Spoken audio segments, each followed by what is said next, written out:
கண்டிப்பாமா.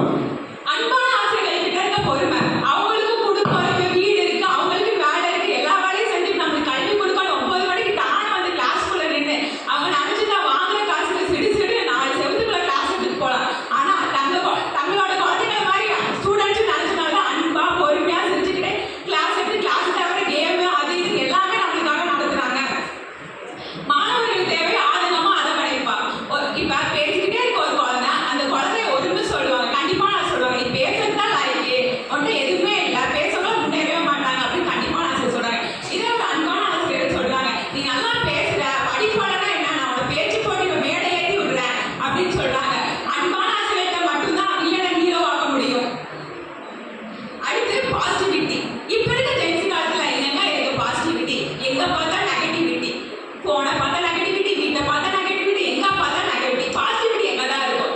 அவங்க கிளாஸுக்கு வரப்ப மழலை பாட்டுல சாய்பாடி மாதிரி ஒரு டீச்சர் வந்து சிரிச்சுக்கிட்டே ஒரு கிளாஸ் எடுத்தா அந்த நாள் எப்படி போகும்? அப்படியே ஜாலியா எவ்வளவு ஃப்ரெஷ்ஷா பாசிட்டிவிட்டியா போகும். அதான எங்களுக்கு தேவை. கண்டிப்பா நான் சொல்றேன், ஐயோ இந்த மிஸ் தான் வந்துருச்சு அப்படின்னு தானே இருக்கும். எங்களுக்கு தேவை பாசிட்டிவிட்டி தானே. அது அன்பான ஆசிரியர்கிட்ட மட்டும்தான் அன்பான ஆசிரியர்கிட்ட மட்டும்தான் எங்களுக்கு கிடைக்கும். அன்பான ஆசிரியர்கள் தான் மாணவர்களால் தேடப்படுவார்கள், போற்றப்படுவார்கள்.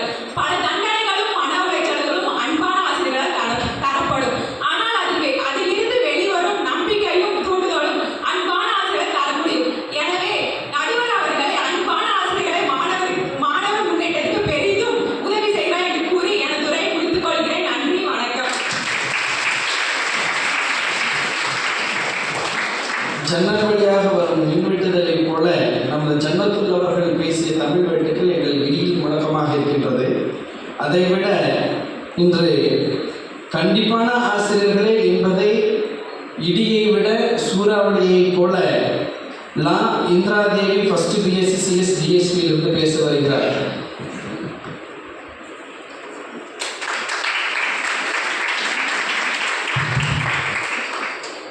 மாதா பிதா குரு தெய்வம் என்ற எல்லா சொற்களுக்கும் ஒரே பொருளாக விளங்கும் என் முன் அமர்ந்திருக்கும் அனைத்து ஆசிரியர் பெருமக்களுக்கும் என் வணக்கத்தை தெரிவித்துக் கொள்கிறேன்.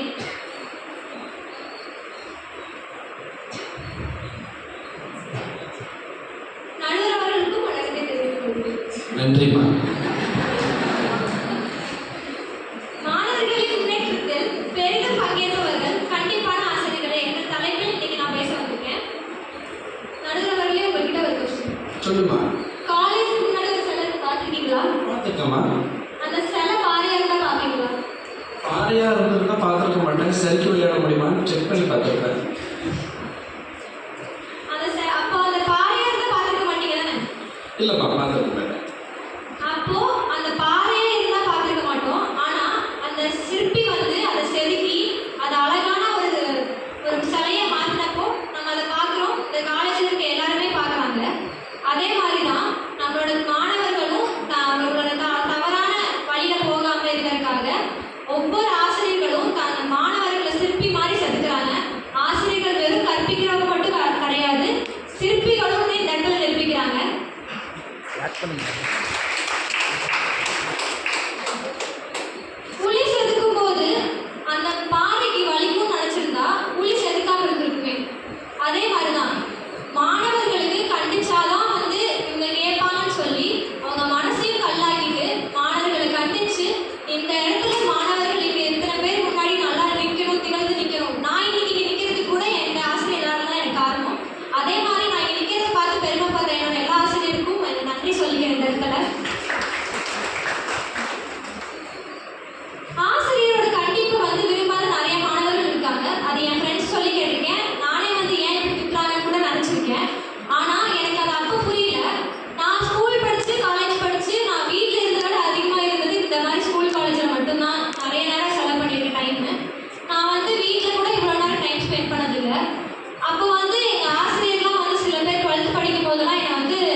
படிப்பார். நல்லா படிச்சிருக்கோம் அவங்களுக்கு நன்றி சொல்லிக்கிறேன்.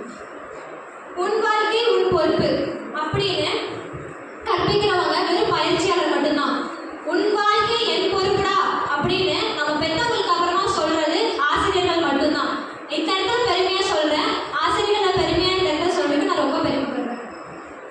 விக்டோரியா யூசோ அப்படின்னு அவர் வந்து ஒரு ஆசிரியர். அவர் சொல்றாரு, வகுப்பறையில கண்டிப்பா இருக்கிற ஆசிரியர்கள்னாலதான் சிறைச்சாலையில கைதிகள் எண்ணிக்கை கம்மியா இருக்குன்னு சொல்றாங்க. இறை அன்பு ஆசிரியர் அப்படிங்கிறவர் என்ன சொல்றாருன்னா, கையில கட்டாய பரப்பு இருந்தா மட்டும்தான் மாணவர்கள் வந்து வாழ்க்கையில விழுவாங்க அப்படின்னு அவர் சொல்லியிருக்காரு. இந்த மாதிரி நம்ம அம்மா அப்பா தண்டிச்சா அவங்க வந்து நம்மளை திட்டுனா பேசாம இருப்பீங்களா? பேசாம இருப்போம், 2 நாள் பேசாம இருப்போம். நீங்க பேசாம இருப்பீங்களா நடுவர்களே? இந்த மாதிரிதான் திட்டுறாங்க அப்படிங்கிறதுக்காக நம்ம என்ன பண்ணுவோம், அவங்களை அலட்சியப்படுத்துவோம். ஆனா அப்படி இல்லாம ஒரு 2 நாள் பேசாம இருப்பீங்க, அதுக்கடுத்து அவங்க கிட்ட நமக்கு எந்த தேவையும் இல்லாமையா இருக்க போகுது. அவங்க வந்து எதுனாலும் நம்ம அவங்க கிட்ட தான் போய் கேட்க போறோம். அதே மாதிரிதான் நம்ம அப்பாவாகவும் அம்மாவாகவும் இங்க இருக்க எல்லா ஆசிரியரும் நினைச்சா அவங்க திட்டுறது தண்டிக்கிறது எதுவுமே நமக்கு தப்பாவே தெரியாது. அது இந்த மாதிரி சொல்லி இவங்க மூலியமாகவும் கண்டிப்பான ஆசிரியர், இங்க நான் என்ன சொல்ல வரேன்னா, கண்டிப்பான ஆசிரியர்கள்ல வந்து நமக்கான ஒழுக்கமும் கட்டுப்பாடும் கோட்பாடும் எல்லாத்தையும் சொல்லி தராங்கன்னு சொல்லி என்னோட உரையை கொள்கிறேன். அருமை. எனவே கண்டிப்பான ஆசிரியர்களே மாணவர்களின் முன்னேற்றத்தில் வளரும் பங்களிப்பை முடிக்க மனமில்லாமல் நல்ல ஒரு முடிவை காண உட்புள்ளி வைத்து காத்துக்கொள்கிறேன். என் உரை முடித்துக் கொள்கிறேன். நன்றி, வணக்கம். இங்க இருக்க எல்லா ஆசிரியருக்கும் என் சார்பா ஆசிரியர் தின நல்வாழ்த்துக்கள். 3 மணி நேரத்திற்கு முன்பு தலைப்பை கொடுத்து அதிலே இத்தனை கருத்துக்களையும் நம் முன்பு கொண்டு வந்து செலுத்திய நமது மாணவி இந்திரா தேவி அவர்களுக்கு மிக நன்றி. அடுத்தபடியாக அன்பான ஆசிரியர்களே என்பதை தேனினை போல சுவை மிகுந்த தமிழை நம் காதில் செலுத்துவதற்காக செகண்ட் பிஎஸ்சி சைக்காலஜியிலிருந்து தி தருண் அவர்களை அன்போடு அழைக்கின்றேன்.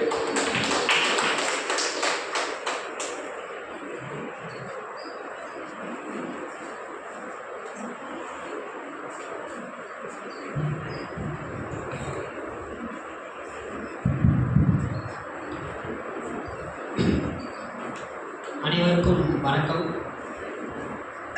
ஆசிரியர்களுக்கும் அமர்ந்திருக்கும் நடுவர் அவர்களுக்கும் தலைவி கல்லூரி தலைவி அவர்களுக்கும் என் இனிய வணக்கம். தோழி ரொம்ப நாளாக பேசினாங்க. பாறை கல் செங்கல் சிமெண்ட்லாம் மிஸ் பண்ணிட்டாங்க. கொஞ்சம் மாணவர்களை பற்றி பேச சொன்னால் கல் பாறை செங்கல் சிமெண்ட் எல்லாம் பேசுங்க, சூப்பராக பேசுகிறீங்க. ஒரு கதையோடு ஸ்டார்ட் பண்ணலான்னு இருக்கேன்.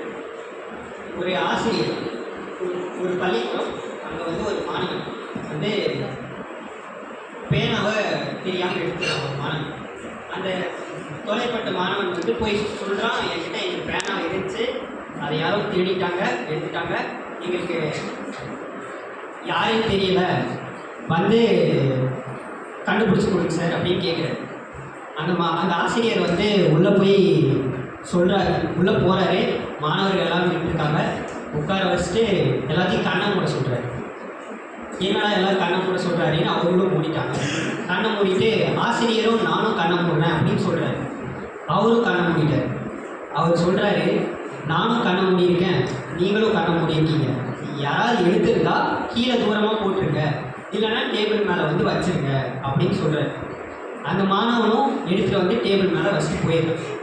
இப்போ அந்த டீச்சர் நினச்சிருந்தா அந்த மாணவனை உள்ளே வந்து உங்கள் பேக்கில் எடுத்து காமிங்க அப்படின்னு சொல்லியிருக்கலாம்.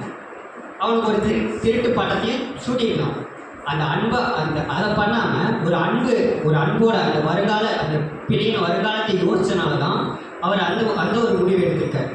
இப்போ அந்த பேனாவும் கிடச்சிருச்சு, அந்த பையனோட முன்னேற்றமும் ஒன்றும் பிழை இல்லாமல் இருக்குது.